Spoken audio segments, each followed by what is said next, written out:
You want to listen to a podcast? By who?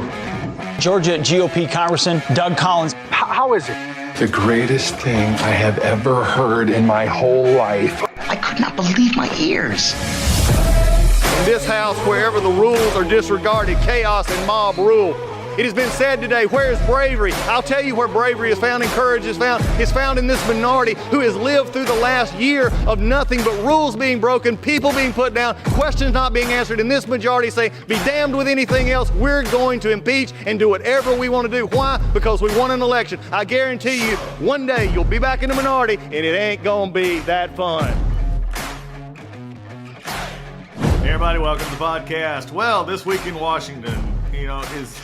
For those of us who grew up in the old news days, I'm not one to believe that everything was rosy and great back in the 50s, 60s, and 70s, and the 80s. Everybody, look, news was news. They gave their own perspective.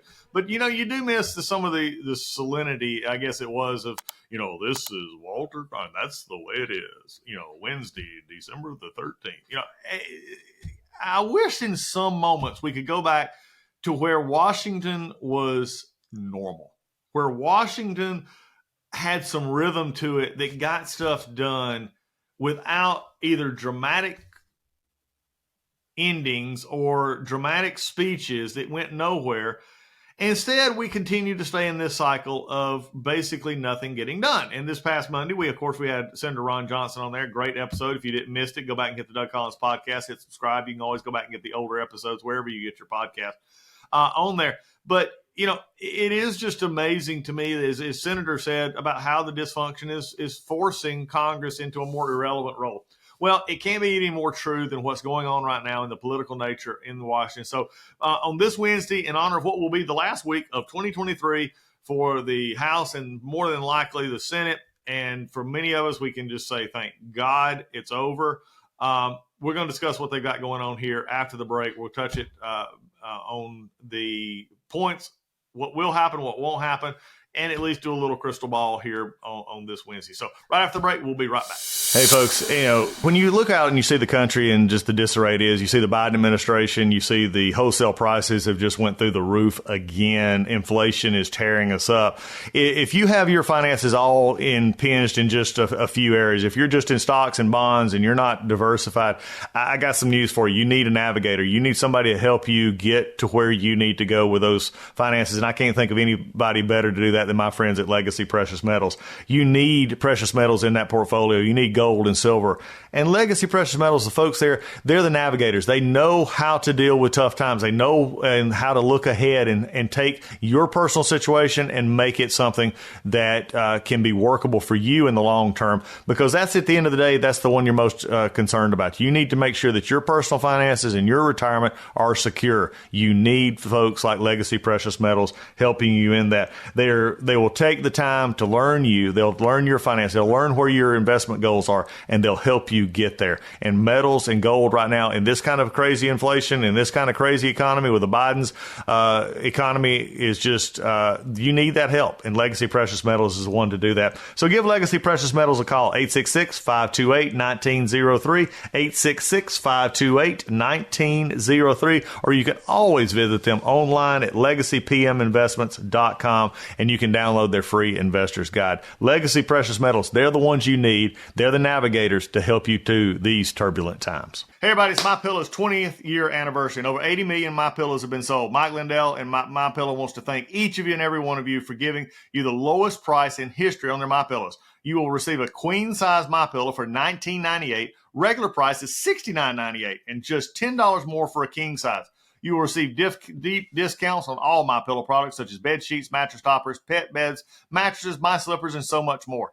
This is a time to try out something other than the amazing products that you've had your eye on.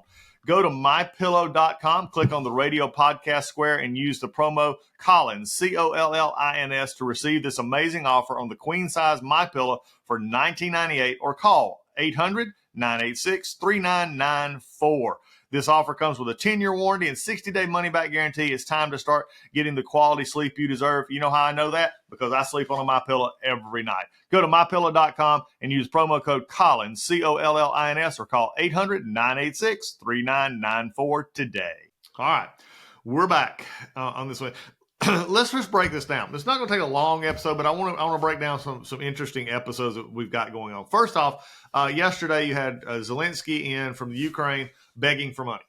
And for those who say, well, this is sort of unprecedented, yes and no. For those also would need to read history books to realize that Churchill basically did the same thing for the first few years of the war, what we now know as World War II, when England and some rebels in France and some other places were the only ones fighting the Germans and Italians at the time before Japan got involved in this.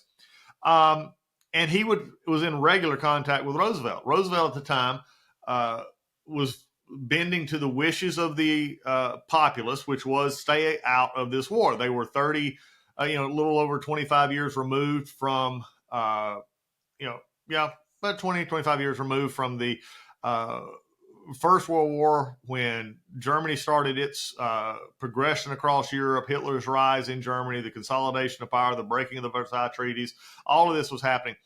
And you had luminaries in the U.S., such as Charles Lindbergh, who was a legitimate national and international hero for flying across the Atlantic and other things, was saying, look, we don't need to be fighting anybody else's battles. We need to stay out of it. Roosevelt sensed that, and not only his own Democratic Party, but it was also the Republican Party, was very isolationist. Probably up until recently, the last real pure forms of isolationism that we've seen in the United States for a while. And if you don't understand what I'm talking about there, let me break it down simply, is that it believes that America can operate and live in isolation from the issues of the rest of the world.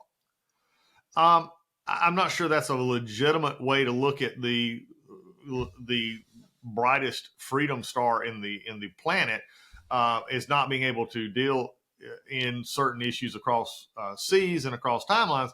However, I do agree that we do not need to be involving ourselves every time something happens and putting our resources, our treasure, and our people in harm's way. This brings us to the situation in which we're in now with Zelensky, who has made everything over the past 2.5 years seemingly a endless request for funds, or endless request for resources, an endless request for help, not only from the United States, who has been one of the main benefactors to the Ukraine during this war with Putin, but also encouraging other countries around it. And it's hard to really fathom the length in which we have been in this war. So as we look at this moving forward, it is concerning that they still in Ukraine have not made the progress that was at least intended. The monies that are going there do not seem to have a logical or a valid warfighting plan to either bring this to a peace negotiation or to defeat the Russian army, who has thrown countless resources, countless people, and countless money toward just defending what little bit, what big gains that they have had. I say all this in context to what's going on in Capitol Hill with Zelensky being up here again asking for money. But we've run into a headstrong Congress, especially Republicans, who see this, and rightfully so, as a pivoting point for dealing with an issue that the Democrats have basically all but forgotten, at least in public life, and that is immigration at our southern border. Quick reminder, when Donald Trump left office, the borders were secure. We had low levels of those trying to get into the country illegally. The third party waiting in Mexico plan, the other issues that were designed to keep the immigrants from knowing that there was a free walk across the border waiting for them if they could just pay the coyotes and get mugged or raped or beaten while they're coming. They could then get across into the United States, plead asylum, and that now they can get in. They didn't have that under Donald Trump. Donald Trump turned off the welcome mat to those wanting to come illegally. To those coming legally, there was always a path. And this is something that I actually will agree with both Republicans and Democrats who say that our immigration system is broken. I don't disagree with you, but you don't fix it by just opening the borders and letting everybody come across. It's just not a valid way to address immigration, although I have seen my Democratic colleagues address it that way for the last few years. They don't want to touch anything that would stem the flow of those coming across. Now, fast forward, after Joe Biden came in, he revoked all of the Trump era provisions. Title 42 is gone. We see now a progression almost every month of new records being set for those coming across the border, and 2 to 3 million gotaways. In other words, we know they're coming in, but we have no way to know where they went because we don't have the personnel on ground. And that is, I mean, think about that for a second. The state of Georgia, in perspective, has about 11 million people, between 10 and 11 million people in it. Almost a third of Georgia's population would be filled with those who crossed our border illegally and that we don't even know about, have not been processed, have not come through the system. And that's not counting the millions that have come through the system asking for asylum or seeking asylum. This has become the political touch point of isolationism versus the reality of our border. And this week in Congress, you're going to see the supplemental package. You hear this talked about all the time. And part of that supplemental right now is for Ukraine to fight its war against Russia, and also the money that would be set aside for Israel in their war with Hamas and the other Iranian-backed militia groups that are constantly firing at them and keeping them in a state of caution and war, given the fact that they don't even believe, these groups don't believe in Israel's right to preeminently exist. Both of these have gotten tied up. The interesting part was Congressman, who's now Speaker, Mike Johnson, first put the Israel aid on the floor with an offset to pay for it. And Democrats didn't like that. The Senate would never take it up. Again, simply looking at it here, saying you're spending money in the middle of the year without providing any offset of cuts in spending. You're just spending on top of spending. That was the argument. And again, you can understand why people are tired of seeing dollars go out the door without any regard to the debt or deficits of this country. Then you have the Ukrainian spending, which is twofold. Number one, you have a lot of folks now who are just believing, why are we in Ukraine? Why are we, continuing to do this when there doesn't seem to be a path to victory? And there's a lot of legitimate concerns about the government in Ukraine and the conditions in which our aid is being used, a lot of which has been gone to humanitarian purposes and not military purposes, which, again, we could argue the efficacy of that or not is being something to deal with. So you have the sort of, let's not keep our troops in these areas. And Joe Biden has absolutely no credibility to stand on, especially given his abandonment of Afghanistan in the early, or part of his administration, in which we actually lost soldiers and Marines' lives in. When you just abandon a country with some very poor military, it seems, division and plans and that. So you have the administration has no plan seemingly coming forward. Now, that's why they get Zelensky over here. That's why they get the prime minister over here. They get others to try and say, yes, there is a plan. The problem is right now, no one on Capitol Hill is buying it. So I tell you all of that then to bring up the contrast in the sense of now with the Ukrainian monies is a decision by Republicans both in the House and the Senate to deal with our southern border. And I've dealt with that issue here multiple times on the podcast. Right now, the ones who are coming across for asylum, which are most of the ones coming across, they've been coached, they've been prepped through their coyotes and the ones bringing them across in the aid organizations to say, here, you got to say these words, these are the magic words you're looking for asylum. 95% of those who come here seeking asylum will not get asylum after going before a court and who examines the evidence. That's just the plain and simple truth. So how you have an administration such as this one with Mayorkas, who is completely inept at HHS, Homeland Security, and not HHS, but Department of Homeland Security, and then backed up by other secretaries and cabinets and saying that we're going to take care of these people, we're going to bring them in, and we're going to bring them in legally through their gates and ports of entry to take away from what's happening at the illegal ports of entry. And it's just not working.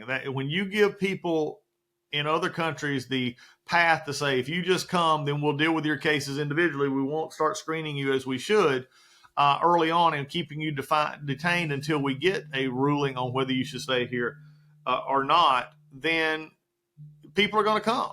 And when people come, they're going to stay. We can't get them back. They rarely show back up for their immigration hearing or deportation hearings because they don't need to. They're in an underground economy here in the United States. And the Biden administration, along with the liberal progressives in Congress who don't like ICE, who is the enforcement arm of our border protection folks, have been basically neutered into not doing their job under Joe Biden. This presents us in a very difficult situation. So this week, Zelensky's coming. They're hoping that they can get money. They're not going to get the money. So as we look at this, that lays you out. So if you hear in these arguments about supplemental and why it's not being spent or why it is being spent, what the arguments for and against are very simple. Republicans are simply saying, Democrats, you've got to come to the table and put legitimate kind of deterrence at the border, both money and policies that will keep people from coming over here. That's a very legitimate request. It's not an illegitimate request given the nature of what's happening at our invasion at our southern borders. And if you have to hold this aid hostage to that, then hopefully that would signal the administration needs to engage in finding a solution. However, as I said, when we first started this podcast in the introduction, that was back when Congress actually worked. Congress is not working right now. Democrats are viewing this as a political stunt. Republicans are viewing it as, hey, let's try to get something done. And frankly, even some Republicans who could get most everything they want may not vote for it anyway. So this is the problem with the aid. Let's move forward to FISA. FISA is the other issue that is now looking to get punted in the United States House. And FISA authorization, the 702 reauthorization is on the it is designed to ensure that our intelligence community has the necessary needs to track and keep our country safe through tracking of terrorists and those who want to harm us here and abroad. It should have adequate protections for American citizens, which it currently does not have. Does it need to gut those protections, those surveillance requirements to the point that they're not useful in the United States? Probably not. Can it be done through a warrant requirement? Yes, it can. That's the two bills that are competing in the House right now. You have the Intelligence Committee bill, which basically protects the current intelligence community, and maybe even, and depending on how you want to interpret some of the passages, actually give more leeway to the FBI and to the intelligence community to conduct surveillance even on American citizens. I would reject that. I worked on this in Congress, 3 or 4 years ago when we tried the last update on this, and we pointed out the problems that we've seen with the FBI and the intel community and what happened through the Russiagate, what happened through the collusion episodes with Donald Trump and people around the Trump campaign and the administration, and we saw it happening. And unfortunately, the scare tactics of those on the intel side, again, I think we need to have robust intelligence. I'm not saying that we don't need to have the ability to spy. I don't believe we should not have the ability to go after terrorists and even go after Americans who are helping those terrorists. But there's ways to do it that ensures that the process is valid. Now, some will argue that it is. Others of us will argue it can always get better. And I think from the abuses at the FISA court and not turning over information, not disclosing information to the FISA court, even the courts implemented that said this is not something that can continue. So Speaker Johnson, who's having some issues trying to get his footing, which is not unusual. I think he's doing the very best job that he possibly can under the circumstances he has abandoned this month appropriations bills, in which we had just passed a CR a month ago that get a two-step appropriations process, one for January, one for February. And the process is not even been worked on for the most part in the month of December. So you're going to come back in the 1st of January with 10 days to get another package of spending bills done, in which you have a House that has been very much divided on how to do that. On top of this, you're now adding a National Defense Authorization Act on top of FISA, and let me get back to FISA for a second. The Speaker was going to put both the Intel bill and the Judiciary Committee bill on the floor and basically saw which one got more votes, and that was going to be the one that was passed over to the Senate. After much fighting internally at the in the conference, the House GOP conference, they're now not going to put either one on the floor, and they're going to let the 4-month extension of FISA go into effect through the National Defense Authorization Act, which is a conference committee between the House and the Senate. Many Republicans do not like the compromise. It doesn't do the things that they wanted to in the House version. It's sort of funny to me to see some members who thought they would be on the conference committee and that they could have a lot of input into this, not realizing how that system works and realizing that the Senate and the White House and the Senate negotiators with the House were going to pull out a lot of the very controversial stuff, which they did on abortion, transgender issues, on DEI stuff. They got some victories in it, but not everything. Is it probably the best that we could do? I don't know. I wasn't in on the negotiations, but was it better than where we started it? Yes, because there are some victories in there. Are there some defeats in there? Yes, there are. That's what comes with divided government. So now they're having to take the National Defense Authorization Act this week, put it on the floor as a suspension, which means that they go straight to the floor and it has to get 2/3 vote, 290 in a full House, as opposed to putting it on a rule in which 3 or 4 Republicans could kill the rule and not let it be taken up. I do look for this to pass. I think it will pass tomorrow, on Thursday. If it looks like this is where it's heading, maybe sooner. And it'll pass on suspension, allowing Thursday or Friday, allowing the bill to proceed, but it's going to probably proceed with probably more Democrat votes than it does have House Republican votes. And again, this will put Speaker Johnson in a little bit more of a hole trying to dig out of in his leadership role that he's trying to get accustomed to. Again, I don't think he's in a position right now that is good for anybody. I don't think there's a person in the House, given the current conditions in the House, that can make this happen. He is the best we've got to try it and make it work. But I will say, as I've said before a few weeks ago on this podcast, when I say sometimes you just have to say it, the Republicans have got to start using the majority for the majority. And that means you're not going to get everything that you want, but you've got to do better than what you're getting now.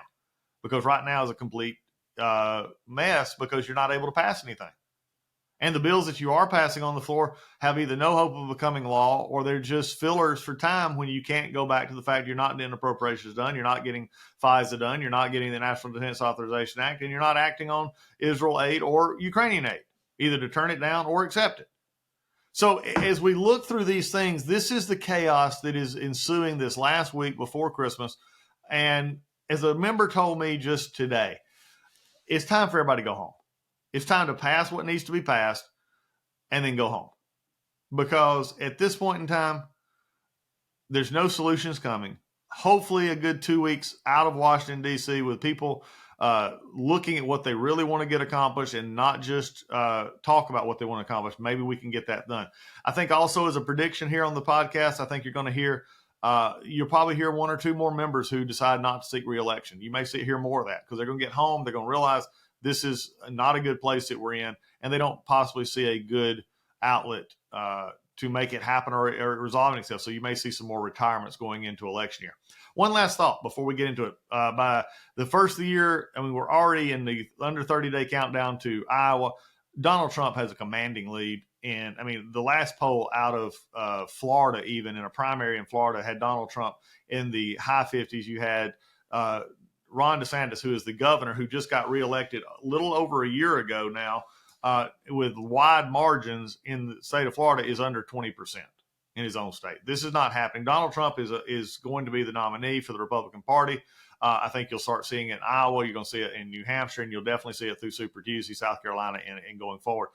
We'll have much more to say about the presidential campaign coming forward, and also the fact that we know that it is getting serious because the investigations, Jack Smith in particular, is now going to the Supreme Court to try and make sure that his case is heard. He thinks he can get a conviction before the election. There's a lot of things going on after the first year.